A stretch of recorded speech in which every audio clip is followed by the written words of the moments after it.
Trigger warning, this talks about the murder of disabled people, and it's probably going to talk about murder methods that may be horrific to hear, so fair warning. Society has this disgusting tendency to devalue disabled lives, and I'm going to illustrate how. A neurotypical able-bodied child is murdered by their parent, and it's talked about as, how could a parent do such a horrible thing to a child? You know, why did they do this? How could they do such an evil thing? Alright, you with me? Okay. Now, the child is autistic or disabled, and it's in such a way that they require round-the-clock care, and they need a lot of help with everyday things, and the parent murders them. They're gone. Their life is over. And the news will go on about how stressful that child must have made life for their parent, and just how the lack of services makes life for parents with disabled kids so burdensome that it's understandable that they snap and do this. No. No. No. Stop. Stop. Shut up. Shut up. Shut your mouth. Disabled lives are valuable.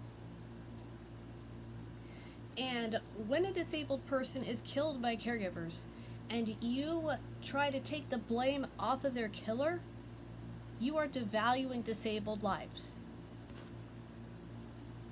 And that's wrong.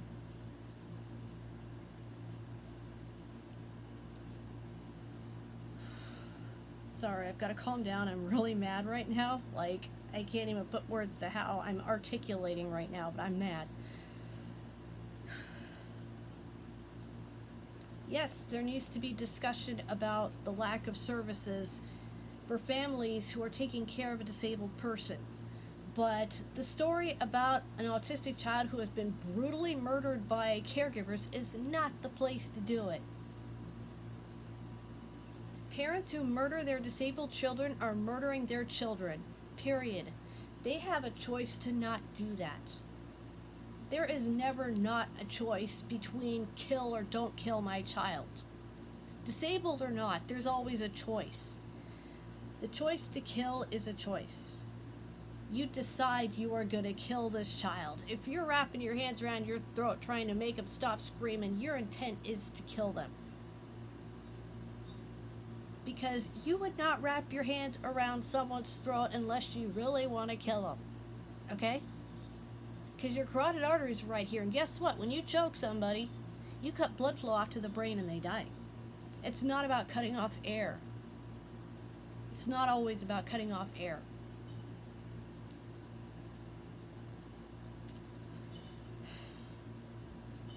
But every time a disabled person is murdered by their caregivers, it's always about how hard they made life for their caregivers. It's never even about the disabled person, because we're not people according to most of society. So we are just an afterthought in the story of our own murders.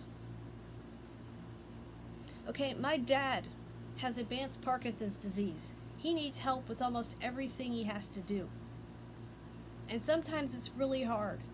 But never in my life have I ever thought of harming him or taking his life. You know, I've wished that angels would come down and help us take care of him. But I've never once thought that I wished his life would end. I never thought of ending it. And I don't understand the minds of people who think, I'm going to kill this person because I can't take care of him anymore. How do you even comprehend that kind of a choice? How? You don't. And what's really sick is that, and when I mean sick, I mean it makes me sick, it makes me feel sick, is that these people, when they murder their disabled children, they do it in ways that are so horrendous and torturous and painful. Like they'll shove a sponge down their throat so they suffocate, or they'll cut them open, or they'll drown them, or they will strangle them slowly, or they will just not feed them until they starve to death, or they'll just leave them to the elements so they freeze to death, or they die of heat stroke. or they'll shoot them, but not in the head or something. They shoot them in the stomach. Not that shooting them in the head is any better, but they'll shoot them in the stomach, and that could take you a while to die, and you'll be in pain the whole time. My mom can tell you stories about gut pain, okay? She nearly died of a perforated colon when I was a little tiny kid. And she remembers that pain, and if being shot is anything like that. I remember when she was rolling around on her bed, just yelling at pain because of her gallbladder, when she had that taken out almost a year ago.